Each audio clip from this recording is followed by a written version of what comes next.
नमस्कार दोस्तों, स्वागत है आपका अपने चैनल सिविल ट्रेनर में। दोस्तों आज की इस वीडियो में हम सीखेंगे स्टेयर्स बनाना यानी कि सीढ़ियाँ बनाना। दोस्तों चाहे आप सिविल इंजीनियर हैं या फिर आप एक होम ओनर हैं तो आज का एक कंप्लीट वीडियो आप सभी के लिए रहने वाला है। दोस्तों आज की इस वीडियो में हम सीखेंगे राइजर के बारे में, थ्रेड के बारे में, साथ ही साथ हम जानेंगे फ्लाइट थिकनेस कितनी होनी चाहिए और स्टेयर केस की विड्थ यानी कि स्टेयर केस की चौड़ाई आपको कम से कम कितना रखना चाहिए। उसी के साथ साथ आप जानेंगे स्टेयरकेस की लैंडिंग और स्टील रेलिंग के बारे में, और वीडियो के अंत में मैं आपको बताने वाला हूं कुछ इंपॉर्टेंट पॉइंट्स भी। तो दोस्तों वीडियो में अंत तक बने रहिएगा। आपका स्टेयरकेस से रिलेटेड जो भी आपके मन में क्वेश्चन है, इस वीडियो को कंप्लीट देखने के बाद आपके मन में कोई क्वेश्चन नहीं रहेगा। और हाँ, जो जो आप स्टेयरकेस बनाते हुए गलतियाँ कर सकते हैं या गलतियाँ होने के चांसेस रहते हैं, तो होने वाली इन गलतियों के बारे में भी आपको इस वीडियो के माध्यम से पूर्ण जानकारी मिलेगी, ताकि आप अपने स्टेयरकेस को बनाते हुए इन गलतियों को अवॉइड कर सके। तो चलिए दोस्तों ज़्यादा देरी न करते हुए चलते हैं हमारे मेन टॉपिक की ओर। दोस्तों अगर आप चैनल पर नए हैं तो प्लीज़ चैनल को सब्सक्राइब और बेल आइकन को प्रेस करना मत भूलिएगा, ताकि मेरी आने वाली और भी अच्छी अच्छी वीडियो की नोटिफिकेशन आप तक पहुंचती रहे। तो सबसे पहले बात करते हैं राइजर के बारे में, जो कि स्टेयरकेस के अंदर बहुत ही इंपॉर्टेंट चीज़ है, जो आपकी सीढ़ी के सिंगल नंबर की हाइट को डिसाइड करता है। तो जनरली आप राइजर की हाइट 6 इंच रख सकते हैं, जिसमें सीढ़ियों पर चढ़ते और उतरते समय कोई परेशानी नहीं होती। वैसे कुछ जगह पर राइजर की हाइट 8 या 9 इंच तक भी रखते हैं। यदि आपके पास कम स्पेस है तो फिर आपको 8 या 9 इंच हाइट रखनी पड़ती है। लेकिन कुछ जगह पर मैंने ऐसा भी देखा है कि ठेकेदार अपना दिमाग लगाकर राइजर की हाइट बढ़ा देते हैं, जिससे बाद में घर के सभी मेंबर्स को चढ़ने उतरने में दिक्कतों का सामना करना पड़ता है। खासतौर पर बात करें तो घर में बुजुर्ग या फिर महिलाओं को या फिर बच्चों को चढ़ते और उतरते समय बहुत ज़्यादा परेशानी का सामना करना पड़ता है। इसलिए आप जरूर ध्यान रखें दोस्तों, अगर आपके पास कंफर्ट स्पेस है तो आप राइजर की हाइट 6 इंच से ज़्यादा न रखें। लेकिन अगर आपके पास जगह यानी कि स्पेस की कमी है तो ही आप राइजर की हाइट 6 से 9 इंच तक रख सकते हैं। नेक्स्ट हम बात करते हैं थ्रेड की। दोस्तों जैसे कि आप वीडियो में देख पा रहे हैं, इसे ही थ्रेड कहते हैं। दोस्तों थ्रेड की लेंथ आपको कम से कम 10 इंच रखनी चाहिए। यदि आपके पास कंफर्ट स्पेस है तो आप थ्रेड की लेंथ 12 इंच रखें, जो कि बेस्ट रहेगा, जिससे आपका पैर पैडी पर सही से पूरा रखा जाए। बहुत सी जगह पर ऐसा भी होता है कि इसकी लंबाई 8 या 9 इंच रखते हैं। इसमें चढ़ते उतरते समय आपका पैर पूरा नहीं आ पाता। इट मीन्स चढ़ते उतरते समय आपका आधा पैर हवा में रहता है, तो इससे आपको कंफर्ट फील नहीं होगा और साथ ही जॉइंट पेन होने की समस्याएं भी बनी रहती है। और अगर आपके घर में बूढ़े बुजुर्ग लोग हैं तो उनके लिए सेफ भी नहीं रहेगा। इसलिए आप थ्रेड कम से कम 12 इंच का रखें, जो कि अक्सर कर मैं अपनी सभी साइट्स पर भी रखता हूं। अब हम बात करते हैं स्टेयर स्लैब फ्लाइट थिकनेस की। दोस्तों अगर आप कटिंग वाली स्टेयर्स बनवा रहे हैं तो इसमें आपको इसकी थिकनेस 3 इंच रखनी चाहिए, नहीं ज़्यादा और नहीं कम। और यदि आप फ्लैट स्टेयर्स बना रहे हैं तो स्लैब थिकनेस आप 4 से 5 इंच मोटाई की रख सकते हैं। कई बार मैंने देखा है कि लोग थोड़ा पैसा बचाने के चक्कर में 2.5 से 3 इंच का स्लैब रख लेते हैं, जिसमें इसके कोलैप्स होने के बहुत ज़्यादा चांसेस बन जाते हैं।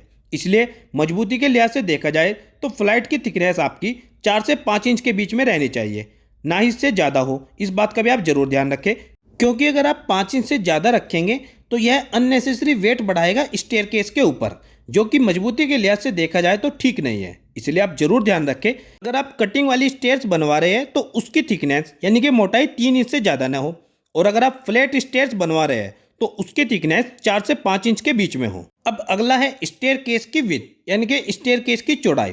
दोस्तों एक नॉर्मल घर में आपको स्टेयरकेस की चौड़ाई कम से कम 3 फीट रखनी चाहिए। लेकिन अगर आपके पास स्पेस की कोई कमी नहीं है तो आप स्टेयरकेस की विड्थ 4 फीट रखें। इससे आपको यह बेनिफिट होगा कि आपको नीचे से ऊपर या ऊपर से नीचे कोई भी सामान को लाने ले जाने में किसी भी तरह की प्रॉब्लम नहीं आएगी। इसलिए मैं आपको सजेस्ट करूंगा कि अगर आपके पास कंफर्ट स्पेस है तो आप स्टेयरकेस की विड्थ 4 फीट रखें। इससे आपको सामान को लाने ले जाने में दिक्कतों का सामना भी नहीं करना पड़ेगा, साथ ही आपको चढ़ते उतरते समय भी कंफर्ट फील होगा। अब नेक्स्ट हम बात करते हैं स्टेयरकेस की लैंडिंग की। दोस्तों देसी भाषा में बात करें तो इसको हम बड़ी पैड़ी भी बोल देते हैं। यदि आपके स्टेयरकेस की विड्थ 3 फीट है तो आपकी लैंडिंग कम से कम 3 फीट बाय 3 फीट की रहेगी। और यदि आपकी स्टेयरकेस की विड्थ यानी कि चौड़ाई 4 फीट है तो आपकी लैंडिंग भी कम से कम 4 फीट बाय 4 फीट की रहने वाली है। अब नेक्स्ट और मोस्ट इंपॉर्टेंट पॉइंट पर बात करते हैं, वह आपका फ्लाइट एंगल। दोस्तों जो आपका स्टेयर है उसका यह एंगल कैसा रहेगा। कई बार लोग इसको 45 डिग्री से ऊपर भी दे देते हैं। दोस्तों आपने मार्केट वगैरह में देखा होगा कि उनका स्टेयरकेस यानी कि जीना बहुत ही खड़ा हुआ होता है, तो उस पर चढ़ते और उतरने में आपको बहुत ज़्यादा प्रॉब्लम होती है। बट यह तो बात रही मार्केट वगैरह की। बस आपसे रिक्वेस्ट है कि आप अपने घर में ऐसा ना करें। आप हमेशा 35 डिग्री का एंगल ही यूज़ करें, क्योंकि कई घरों में ऊपर चढ़ते हुए थकावट महसूस होती है। तो उसका एक महत्वपूर्ण कारण है वह आपका फ्लाइट का एंगल, जिसको देसी भाषा में बात करें तो बोल देते हैं लोग खड़ा जीना। यानी कि अगर आपका स्टेयरकेस का एंगल ज़्यादा है, 45 डिग्री के आसपास है या 45 डिग्री से भी ज़्यादा है, तो उसको बोल देते हैं खड़ा जीना। उसमें चढ़ते हुए आपका आगे से पैर टकराने की समस्या भी बन जाती है। तो इसलिए आप फ्लाइट का एंगल 35 डिग्री ही रखें। अब नेक्स्ट और मोस्ट इंपॉर्टेंट पॉइंट है स्टील रेलिंग। दोस्तों स्टील रेलिंग की हाइट आप 3 फीट की रखें तो बेस्ट है। ध्यान रखें, कुछ पैसों को बचाने के चक्कर में स्टील रेलिंग की हाइट 3 फीट से कम न करें। इसका एक रीज़न यह भी है कि नॉर्मल घरों में छोटे छोटे बच्चे स्टेयरकेस यानी कि जीने पर चढ़ने उतरने लगते हैं। अगर आप रेलिंग की हाइट 3 फीट रखते हैं तो बच्चों का नीचे गिरने का डर नहीं होता। और अगर आप 2 फीट की हाइट रखेंगे तो छोटा बच्चा रेलिंग में नीचे देखने लगता है और कोई दुर्घटना होने की आशंका बनी रहती है। दूसरा, एक नॉर्मल आदमी को चढ़ते उतरते समय थोड़ा सपोर्ट की आवश्यकता जरूर होती है।